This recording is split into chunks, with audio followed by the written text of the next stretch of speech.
বরং এটা করে আরো তোমরা ক্ষতি করতেছে, কারণ রাসূল সাল্লাল্লাহু আলাইহি ওয়াসাল্লাম এটা নিষেধ করছে। এই জন্য এগুলো করে শুধু শুধু টাকা, এই টাকাটা তুমি অন্য জায়গায় দিলে, একটা গরিব মানুষকে দিলে, তাও সে উপকৃত হইতো। এখানে রেখে কোনো লাভ হচ্ছে? কোনো লাভ হচ্ছে না। এটা এক রাসূল সাল্লাল্লাহু আলাইহি ওয়াসাল্লামের নিষেধ, সেটাও তোমরা, সেটাও বরখিলাফ। দ্বিতীয়ত এই টাকাটা যদি একটা ফকির, মিসকিন, মিসকিনকে দিত, একটা অসহায় মানুষকে দিত, তার উপকার হইতো। এই গোরস্থানেতে আসলাম, আসার পরে সামনে এত সুন্দর একটা আহ, মানে কবর দেখা যাচ্ছে, অনেক পাকা করা। তো আসলে দেখার দরকার যে আসলে কবরটা কার। আমরা পৃথিবীর যে কোনো প্রান্তে গেলে অনেক কবর সৌন্দর্য মণ্ডিত করা, পাকা টাইস করা, আসলে দেখি কবরের পাশে একজন দাঁড়িয়ে আছে, হয়তো তারই কোনো কাছের লোক হবে। আমরা একটু তার সাথে গিয়ে কথা বলি যে ভাই এই কবরটা কার, এত সুন্দর মডিফাই করা কবর, মানে অনেক পাকা করা। আসলে এটা করার কারণটা আমরা একটু জানতে চাইবো।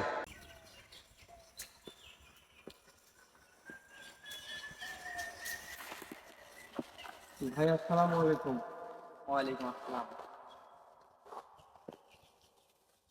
ভাই এই কবরটা কার, এত সুন্দর মানে প্লাস্টার করা, ইট গাঁথা?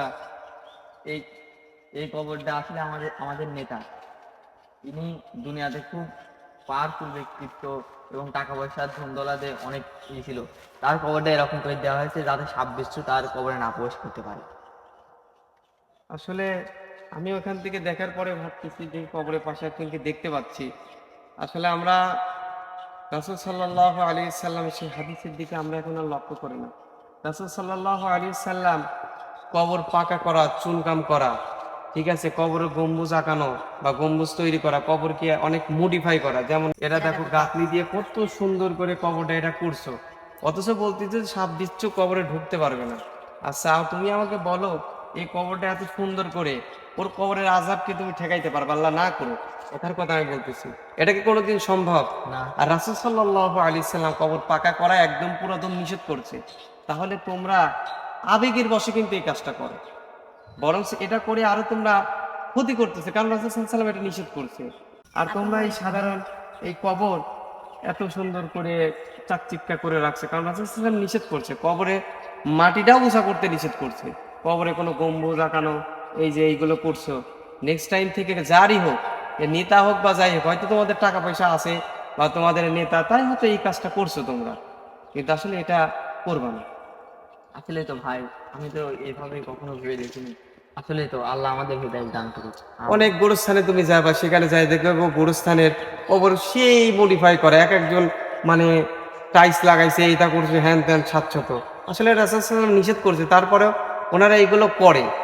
এই ভুল ধারণাটা আমাদের নেক্সট টাইম থেকে এটা বাদ দিয়ে দিতে হবে, কারণ রাসূল সাল্লাল্লাহু আলাইহি ওয়াসাল্লাম যেটা নিষেধ করছেন সেটা আমাদের তো অবশ্যই করা যাবে না। রাসূল নিষেধ করছে, ওটা করা যাবে না, ওটা না করলে তবেই আমাকে রাসূলকে অনুসরণ করা হবে। আমার ঠিক কথা কি বলছেন। বুঝতে পারছো? এই জন্য নেতার কবর হোক, চায়ের কবরই হোক, নেক্সট টাইম থেকে এগুলো আর করবে না, ঠিক আছে? জি।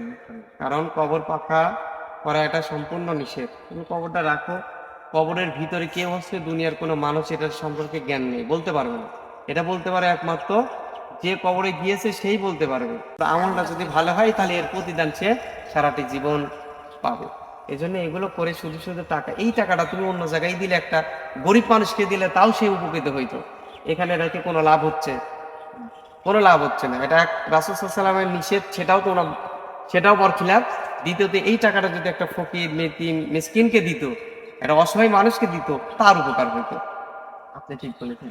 বুঝছো? নেক্সট জি। টাইম থেকে এগুলো আর করবো না। আমি জি, দেখে ইনশাআল্লাহ। আসলাম যে দেখি কবর পাকা করা, এটা আমাদের সকলের উচিত যে এই কাজটা করা যাবে না আমাদের, ঠিক আসলে আছে? আমরা তো বুঝতে পারি না, আবেগের বশে এরকম করে থাকি।